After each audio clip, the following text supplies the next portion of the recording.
તમે જોઈ રહ્યા છો કે સરકારી બાબુ એટલે ડીડીઓની ઘોર બેદરકારી અને ડીડીઓની લુખ્ખાગર્દી, જેમાં સામેવાળા શખ્સે ડીડીઓને ચોખ્ખા શબ્દમાં કહી દીધું કે તમે એક સરકારી કર્મચારી છો, આંગળી નીચે કરીને વાત કરો. સરકારમાં કોઈ પણ કાર્યવાહી કરવી હોય તો મૌખિકના બદલે લેખિતના વધારે સારું રહે. બરાબર.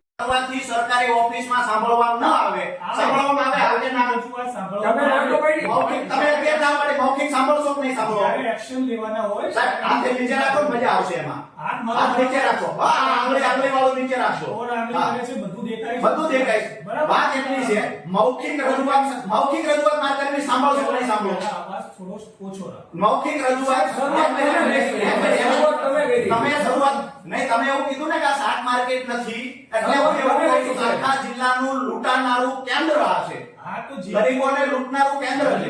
ઓકે આના કરતા શાક માર્કેટ સારી. હવે સાંભળો મારી વાત. જે પુરાવા સાથે એક મિનિટ હું કહું એટલું સાંભળો છે. હા, બોલો.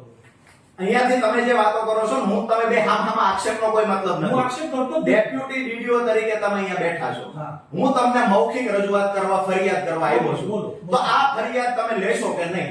કઈ રીતે લઉં? મૌખિક કઈ રીતે લેવાની? મને કહો, મારી કોઈ સિસ્ટમ બતાવો મૌખિક ફરિયાદ લેવાની. સાહેબ સિસ્ટમ શીખી લેજો. કોઈ માણસ મૌખિક રજૂઆત કરે અધિકારીને નોટ કરવાનું હોય. હા, બોલો ચલો.